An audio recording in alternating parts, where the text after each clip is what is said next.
কাৰ্বি আংলং জিলাৰ ডিফুত প্ৰয়াত হিতেশ ডেকাৰ মৃত্যুতিথিৰ উপলক্ষে জন্ম শতবাৰ্ষিকী সোঁৱৰণী বক্তৃতা অনুষ্ঠান সম্পন্ন। শুকুৰবাৰে অসম বিশ্ববিদ্যালয় ডিফু চৌহদৰ অসমীয়া বিভাগৰ উদ্যোগত আৰু অসম সাহিত্য সভাৰ জনজাতি কল্যাণ গৱেষণা প্ৰতিষ্ঠান ডিফুৰ সহযোগত অসম সাহিত্য সভাৰ প্ৰাক্তন সভাপতি তথা যশস্বী ঔপন্যাসিক প্ৰয়াত হিতেশ ডেকাৰ মৃত্যুতিথিৰ উপলক্ষে জন্ম শতবাৰ্ষিকী সোঁৱৰণী বক্তৃতা অনুষ্ঠান সম্পন্ন হয়। জড়িত হৈ থাকোঁ, গতিকে মই সকলো গৱেষক চিনি পাওঁ আৰু 106জন গৱেষকে PhD কৰিছিল। এমপি 77জন ভাগ যি 106জন গৱেষকে PhD কৰিছিল মোৰ লগত। কোথায় এইটো অতিক্ৰম কৰিব নোৱাৰিম, মই অন্ততঃ সেই কথাটো কৈ যাতে গৱেষণা অসমীয়া বিভাগৰ যাতে অসমৰ গৱেষণা সত্ৰখন যাতে স্পষ্ট হ'ব পাৰে, সেইকাৰণে মই তেতিয়া এই আৰম্ভ কৰিছিলোঁ আৰু নিজৰ বহুত উৎসাহতে কিতাপপত্ৰ লেখা বহুত কমি গ'ল। গতিকে সেইখিনি কাম আজি আগবাঢ়িলে আৰু এটা এখন বিশ্ববিদ্যালয়ৰ কেন্দ্ৰীয় বিশ্ববিদ্যালয়ৰ অসমীয়া বিভাগ স্থাপন কৰাৰ ক্ষেত্ৰত এজন মূল গৱেষকক দি তাৰ পৰা পলাই পৰা নাই। আমি এতিয়া অসংখ্য বহুত নাম থকা আমি বুদ্ধিজীৱীৰ কথা জানো, যিয়ে দেশৰ তেনেকুৱা এটা সমস্যাৰ সময়ত মূৰ কুলুকা মাৰি আঁতৰি থাকে। কিন্তু হিতেশ ডেকা এনেকুৱা এজন মানুহ, তেওঁ তাৰ মুখামুখি হৈছে। সেইকাৰণে আমাৰ উপেন্দ্ৰজিতে এটা কথা কৈছে, মাধ্যম আন্দোলনৰ লগত তেওঁ জড়িত হৈছে। আনকি তেওঁক আমি জানো বিদেশী বিচাৰক আন্দোলনৰ লগতো তেওঁ জড়িত হৈছে। সেইকাৰণে তেওঁ আমি 1985 চনত নিশ্চয় গোলাঘাট বাণিজ্য মহাবিদ্যালয়, সেইকাৰণে তেওঁক লগ পাইছিলোঁ। অসমৰ যিটো জাতীয় দল গঠন হৈছিলে, সেই গঠনৰ তেওঁ এজন বিদ্যুৎ আছিলে। গতিকে এইবিলাক কথা তেওঁৰ কিন্তু উপন্যাসত প্ৰকাশ পাইছিল, তেওঁৰ সাহিত্যত এই কথাবিলাক প্ৰকাশ পাইছিল। উল্লেখ্য যে অসম বিশ্ববিদ্যালয় ডিফু চৌহদৰ CV ৰমন আলোচনা কক্ষত অনুষ্ঠিত বক্তৃতা অনুষ্ঠানত পুৱা 10:40 প্ৰয়াত হিতেশ ডেকাৰ প্ৰতিচ্ছবিত বন্তি প্ৰজ্বলন কৰে হিতেশ ডেকাৰ জ্যেষ্ঠ পুত্ৰ তথা গুৱাহাটী বিশ্ববিদ্যালয়ৰ প্ৰাক্তন ৰবীন্দ্ৰনাথ ঠাকুৰ অধ্যাপক ডক্টৰ উমেশ ডেকাই।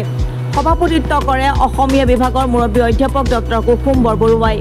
উদ্বোধনী ভাষণ প্ৰদান কৰে সম উপাচাৰ্য শিৱাশিষ বিশ্বাসে। তাৰ পিছত আদৰণি ভাষণ প্ৰদান কৰে সহকাৰী অধ্যাপক তথা বক্তৃতা অনুষ্ঠান আয়োজক সমিতিৰ সভাপতি ডক্টৰ হিৰুমান্না দাসে। অন্যহাতে প্ৰয়াত হিতেশ ডেকাৰ কৰ্মৰাজি আৰু জীৱনৰ ওপৰত আমন্ত্ৰিত বক্তা হিচাপে সাৰগৰ্ভ ভাষণ প্ৰদান কৰে অসম সাহিত্য সভাৰ প্ৰধান সম্পাদক ডক্টৰ উপেন্দ্ৰজিৎ শৰ্মাই। অনুষ্ঠানত কেইবাগৰাকীও বিশিষ্ট অতিথি তথা সাহিত্যিক উপস্থিত থাকি সভাৰ সৌষ্ঠৱ বৃদ্ধি কৰে।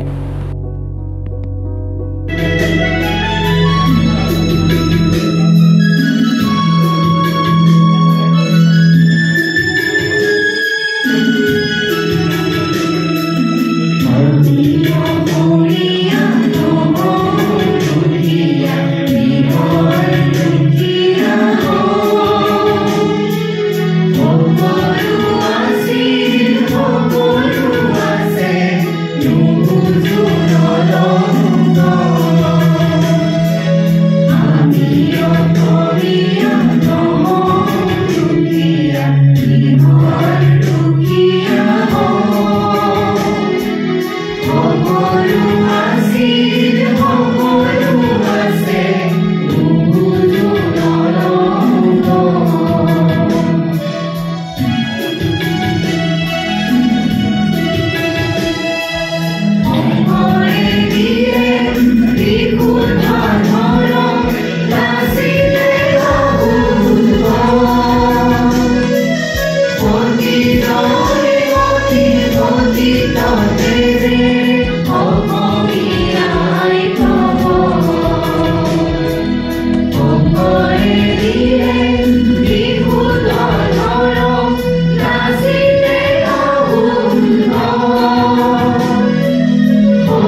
Bureau' report Assam today.